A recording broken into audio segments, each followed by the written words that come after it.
New footage has surfaced showing a tense exchange between Cherki and Didier Deschamps during a hydration break, and then later, after he was finally subbed off, Cherki was seen stretched out on the grass looking completely unbothered. Two moments, same night, and together they're telling a story about what's going on inside the France camp right now. So here's what happened between Didier Deschamps and Cherki. Let's start with the moment that's got everyone talking. During one of France's group and knockout matches, cameras caught something during a hydration break, the mandatory pause introduced at this World Cup for player safety in the heat. These breaks are supposed to be simple. Players jog to the touchline, drink some water, and the coaching staff gets a few seconds to bark out instructions before play resumes. Deschamps has been vocal about liking the extra structure they give him. He's called it a chance to get the players close to him and adjust things during the game. But in the footage that's gone viral, it wasn't going smoothly for Cherki. Fans watching from the stands and from broadcast angles picked up on a moment where Cherki wasn't following what Deschamps was telling him to do. He seemed distracted, half listening, his body language pulling away rather than leaning in. For a manager known for wanting total buy-in from his players during these breaks, having one of them appear to tune him out in front of cameras was never going to go unnoticed. This matters because of the context. Cherki has barely played this tournament. Cherki has figured in all 4 of France's World Cup fixtures so far, but has seen those outings total just 55 minutes, as he has started every game on the bench. He was only introduced in the 85th minute of a 3-0 victory over Sweden in the round of 32. So when he finally gets on the pitch, every single second is being watched, and that includes the moments when play stops and the manager is trying to get a word in. Now here's where it gets even more interesting. Later in that same match, once Cherki was subbed off, the cameras caught him again, this time lying on the ground, completely relaxed, like none of the tension from minutes earlier had followed him. No frustration on his face, no lingering discomfort, just a guy stretched out on the turf as if he didn't have a care in the world. It's a strange contrast. One clip shows a player who seems to be ignoring his manager's instructions mid-game.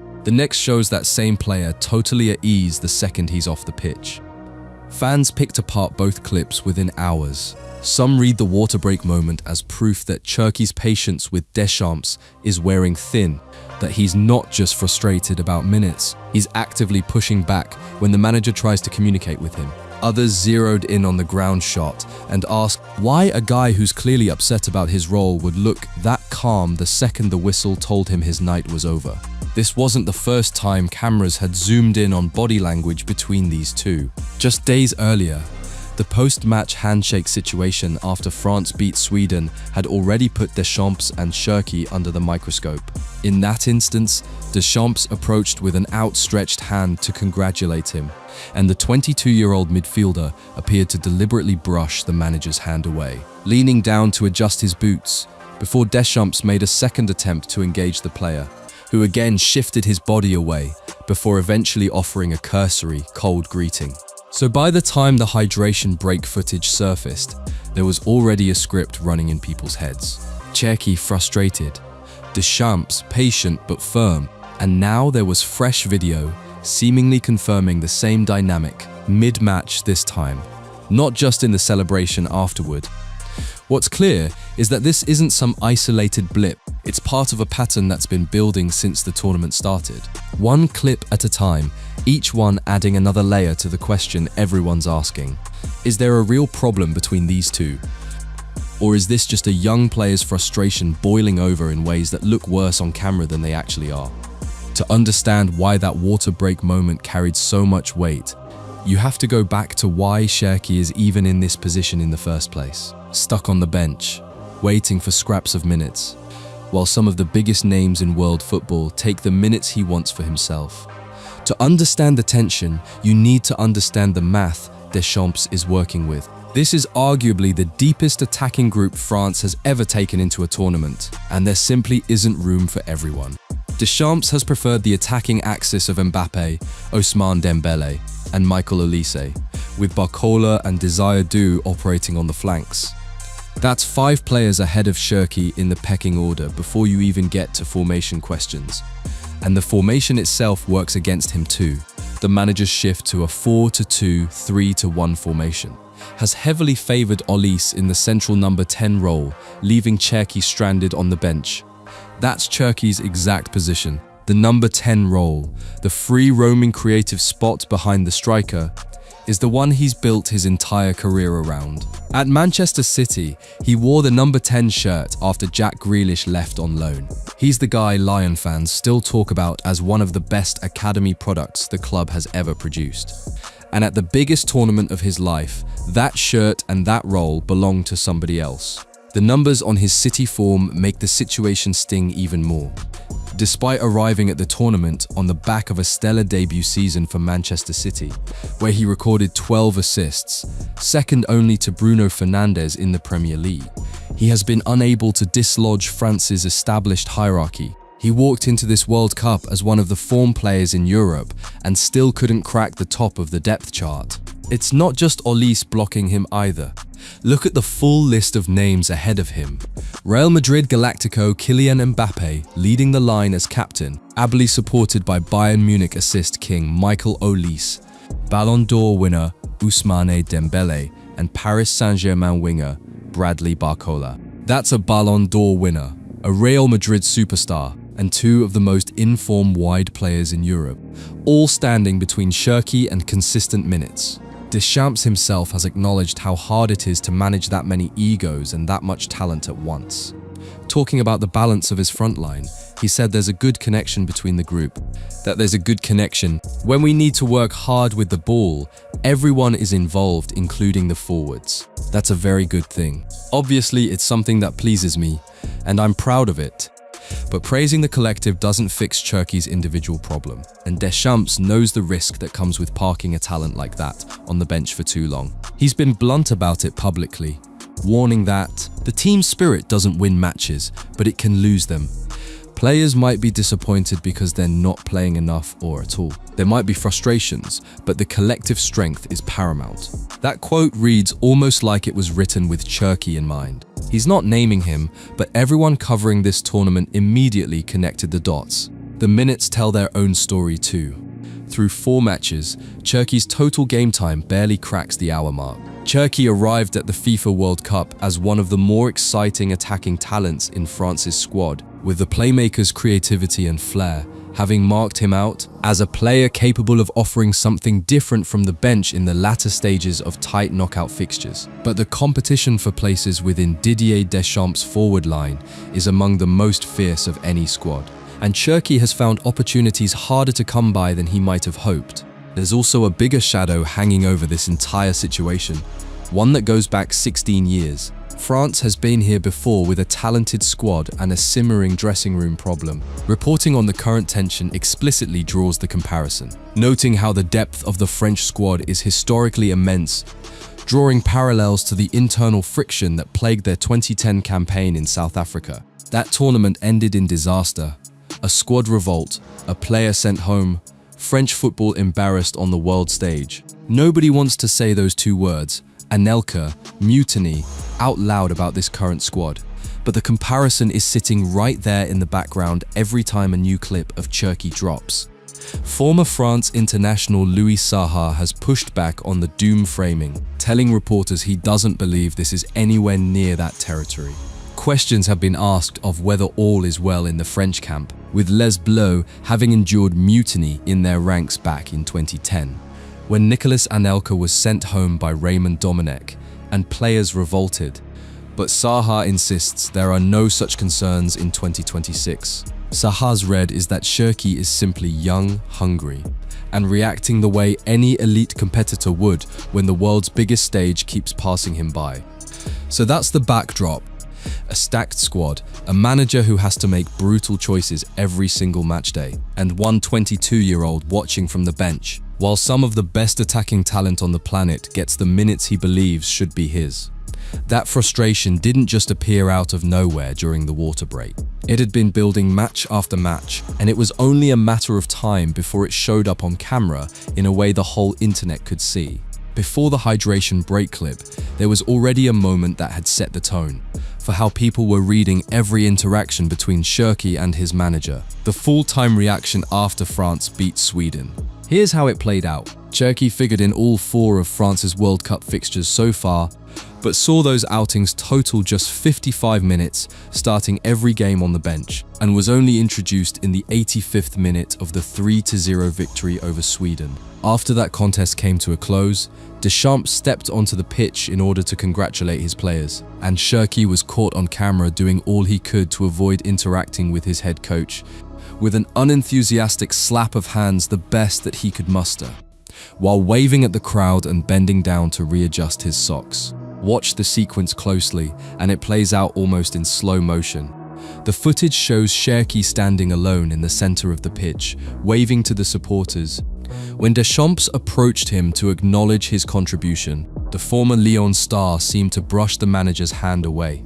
And as Deschamps made a second attempt to engage him, Cherki leaned down to tie his boot, effectively shifting away from the 57-year-old. 2 attempts, 2 brush-offs. That's what made the clip explode the way it did. If it were a single awkward moment, people move on. But Deschamps trying twice and getting the same reaction both times made it look deliberate rather than accidental. Social media did what social media does. Clips racked up millions of views within hours, translated and reshared across languages, dissected frame by frame. One widely shared post put it bluntly, arguing that given his lack of minutes, if I was Cherki, I would ignore and brush Deschamps' handshake too, because he deserves far better than that. If you didn't need him in your team, why did you call him up, only to treat him with poverty minutes, with all the talent he possesses as your 10? That sentiment got repeated in different forms across thousands of comments, painting Cherki as the sympathetic figure being mismanaged by a stubborn coach. Others weren't as sympathetic and saw it as a young player disrespecting a 2-time World Cup winning manager on the biggest stage there is. That split reaction is exactly why the story had legs. There wasn't a consensus, just millions of people picking a side. The French press went into overdrive dissecting it. As Lev Bleus prepared to face Paraguay in the last 16, the French media was dissecting the Cherki incident with intense scrutiny, with commentators noting that a fractured dressing room is the only variable capable of derailing a team that currently looks invincible on paper, having scored 13 goals across 4 matches while conceding none. That's the tension in a nutshell. A team playing close to perfect football on the pitch, with a very human, very visible crack showing up off it. Deschamps didn't address the incident directly in his press conference, but he didn't dodge the broader theme either. He leaned into praising the group's spirit while still acknowledging the difficulty of managing so many stars competing for so few spots, saying flatly that team spirit doesn't win matches, but it can lose them, and that players being disappointed over minutes was something the group simply had to manage together. Neither player nor manager gave a direct quote about the moment itself. The clip amassed millions of views online, with neither Deschamps or Cherki responding to the awkward scenes. That silence only fed the speculation further. If there was nothing to it, why not just laugh it off in a press conference? If there was something to it, why not address it and move on? The lack of comment from both men left a vacuum, and the internet filled that vacuum with theories for days. It's worth remembering the setting too. This wasn't a routine fixture. Deschamps had just returned to the touchline after missing the previous match to attend his mother's funeral, with his assistant taking charge in his absence during the win over Norway. When Mbappé opened the scoring, he and the rest of the France players ran to celebrate with Deschamps in a wonderful tribute. So in the same match, in the same celebratory atmosphere, you had one player delivering an emotional gesture to his grieving manager and another player pointedly avoiding him just minutes later. The contrast made Cherki's reaction look even sharper by comparison, even though the two moments had nothing to do with each other directly. That's the incident that set the table. By the time the new hydration break footage came out, showing tension mid-match rather than just after the final whistle, people already had a frame to slot it into. It wasn't a one-off anymore. It looked like round 2 of the same story. With 2 viral clips now stacked on top of each other, the natural question became, is this really about a rift with Deschamps? Or is something else going on with Cherki that the cameras aren't capturing directly? French outlet L'Équipe went digging and came back with a very different read on the situation than the one social media had settled on.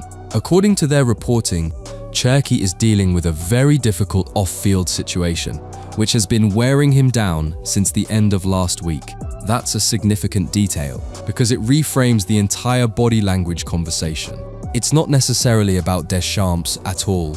Sources close to the squad pushed that same line, insisting the reaction people were reading as disrespect toward the manager was actually something much more personal. Those close to the player, as well as members of the French national team, insist that his reaction was simply an expression of self-directed frustration as he wanted to shake off his personal troubles in that moment, rather than snub anyone standing in front of him. There's also a version of this story that's less about a secret off-field issue and more about the raw emotion of finally getting on the pitch after sitting for so long.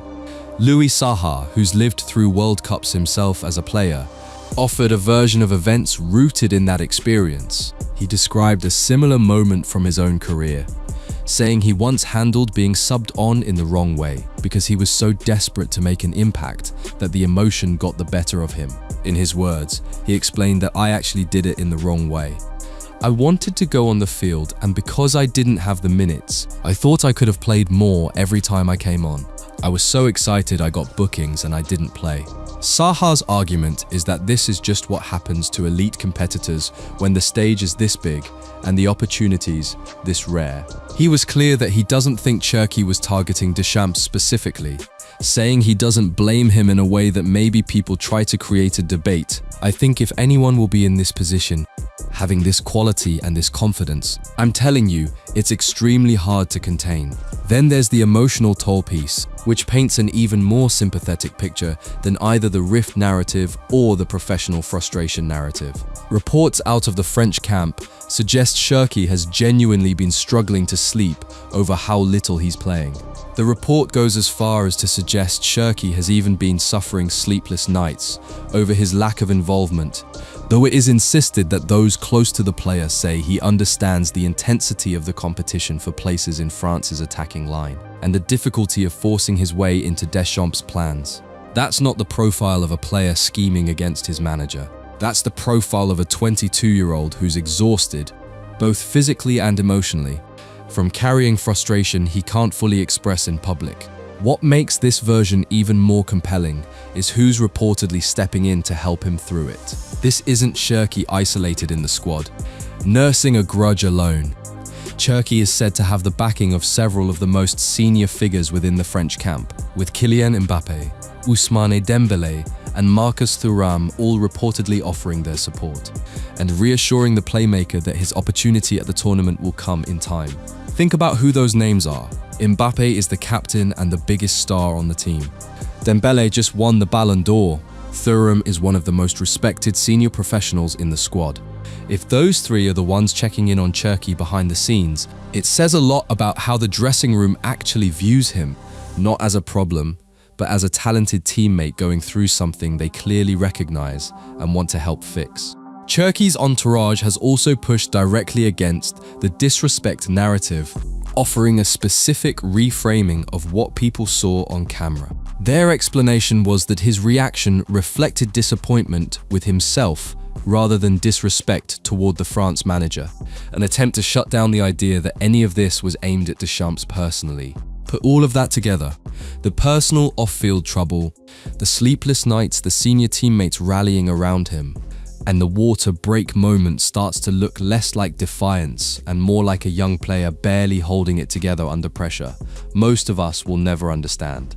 Whether that's the full story or just the version being carefully managed by people around him is something only time and the rest of the tournament will answer. So where did all of this actually leave things between player and manager? The tournament kept moving, and so did the story. France beat Paraguay to reach the quarterfinals, and Cherki's role stayed exactly the same shape it had been all tournament. Rayan Cherki was a late substitute as France progressed to the 2026 World Cup quarterfinals, courtesy of a 1-0 win over Paraguay, replacing PSG forward Ousmane Dembélé with 6 minutes remaining. Same story, different match. On again for a handful of minutes in a game that had already mostly been decided.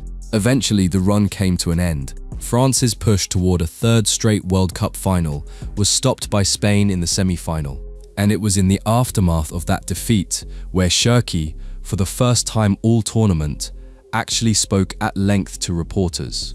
France's hopes of reaching the 2026 FIFA World Cup final came to an end with a 2-0 defeat to Spain in Dallas, leaving Cherki visibly frustrated after the final whistle. But the Manchester City forward defended teammate Lucas Digne and admitted Les Bleus only had themselves to blame for the disappointing result. He didn't hide behind excuses either. Asked to assess the performance, he was direct about where the blame belonged, saying plainly that we lost to ourselves. We didn't lose because of the referee or because of Spain. They outplayed us technically, tactically, and in the duels. It's a huge disappointment. Notice the language there. It's team first, not a single word about minutes, about Deschamps, about anything personal. Whatever tension had shown up in those viral clips, it wasn't showing up in how Cherki talked about his manager or his team once the cameras had him at a podium instead of on a pitch. He also stood up for a struggling teammate rather than protecting himself, which tells you something about where his head actually was by that point in the tournament. When asked about a teammate's emotional state after a rough night, Cherki's response was sharp but loyal, brushing off the framing of the question entirely and insisting the group had stuck together through it. That's not the response of a player nursing a grudge against the group he plays for. That's a guy who, whatever he's dealing with personally, still shows up for his teammates publicly. By the time the dust settled on the tournament, the picture that emerged wasn't really one of open warfare between a rebellious young star and an unforgiving manager. It was messier and more human than that. A 22-year-old with genuine elite talent stuck behind a wall of some of the best attacking players alive. A manager who has to make ruthless calls every single match day and doesn't have room to sentiment his way around it. A body that had been carrying personal weight nobody outside the camp fully understood. And a locker room led by some of the biggest names in the sport that chose to wrap an arm around him rather than let the outside noise pull him away from the group. The water break clip and the ground clip both happened. Nobody's disputing what the cameras caught. But strip away the speculation, and what's left is a young player under enormous pressure, in front of the biggest audience of his life, trying to hold it together while the world zoomed in on every twitch of frustration and every second of relief. Whether Deschamps ever gives him the trust to start a match at this level, the way he started for Manchester City, remains to be seen. For now, the footage keeps circulating, the theories keep multiplying, and Cherki keeps waiting for his moment, same as he has